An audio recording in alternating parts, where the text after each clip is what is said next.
come back to this in a minute. It appeared useless, it appeared powerless, and it appeared to be a waste of time. But I want you to understand this. God's plan usually baffles man's mind. Generally, the plan of God baffles the mind of man. Because God just doesn't have to do it like me and you. You know why? He's God.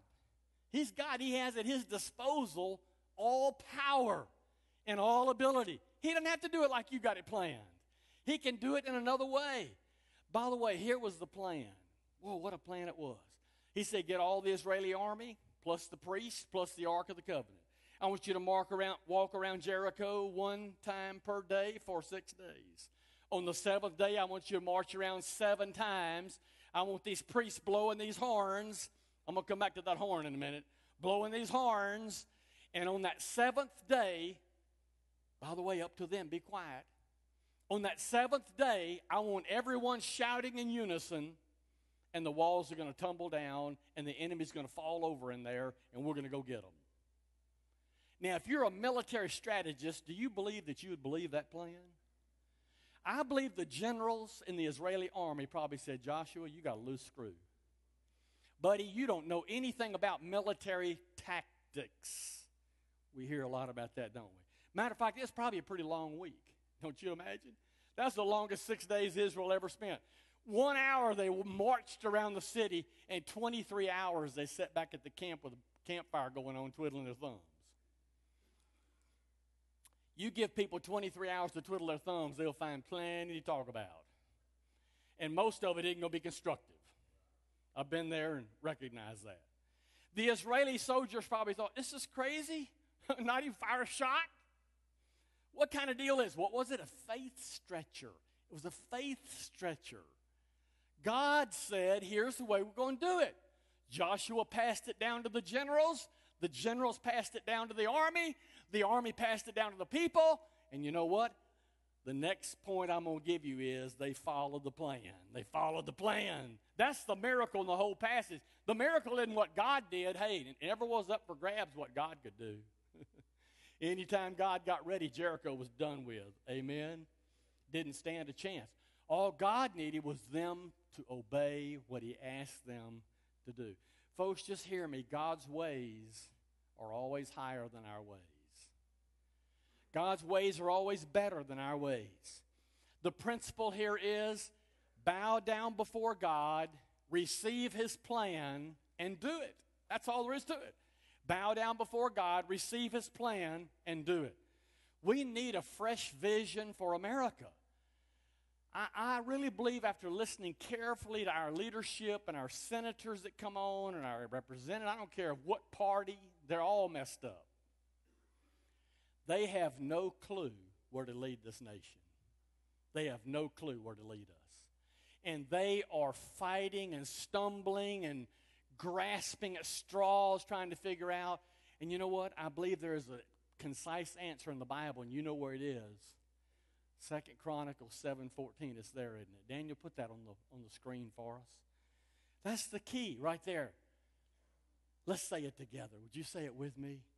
If my people who are called by my name will humble themselves and pray and seek my face and turn from their wicked ways, then I will hear from heaven, will forgive their sin, and heal their land. Isn't that the answer?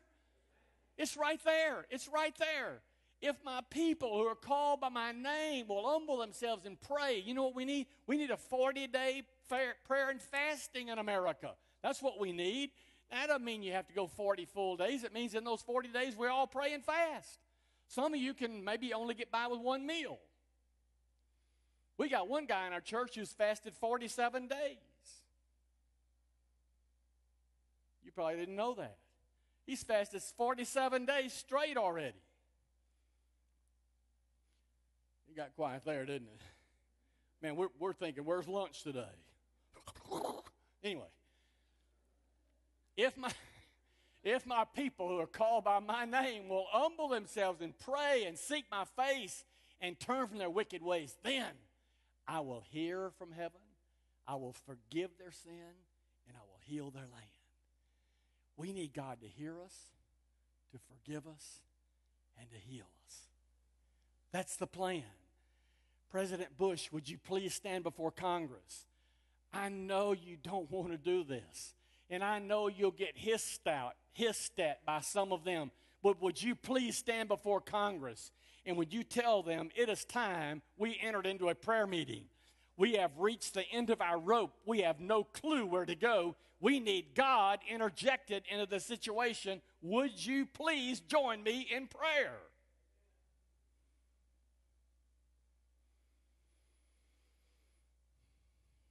Number 3, unfailing trust invites God. Did you know that? Unfailing trust invites God. When we are like little children, it invites God. You know, I remember when my children were young and they'd get up on a table or something, they'd leap off in my arms. Y'all remember those days? Now it's the grandkids. But I remember when they did that, I thought, boy, that's really faith. And you know what? That unfailing trust in me as a daddy, or that unfailing trust in me as a grandfather, will invite me to do everything I can humanly to catch them when they come off that table.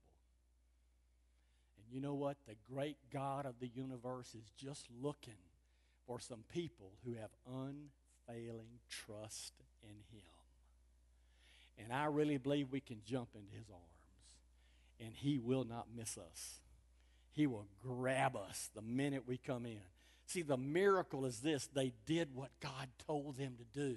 Yep, that's the miracle. They did it against everything they knew logistically. They did it with unquestioning obedience. 6 days, round and round and round, they marched. Oh, I got an idea at night when they were sitting around the bonfire. There were many of the wives saying to those military men, "What are you guys doing? Why aren't you doing anything? Why aren't we taking Jericho?" And the men are saying, Joshua said, this is God's plan. Joshua said, well, you're not moving fast enough. You know what? I got plenty of people in the church chewing on me. You know that? Not so much this church, but in any church. Pastor, you're not acting fast enough. You're not doing this. You're not taking care of the situation. Listen, you need to trust the person in leadership. There are some things you don't know. Matter of fact, what I want to do one day is just say, would you like this job for a while?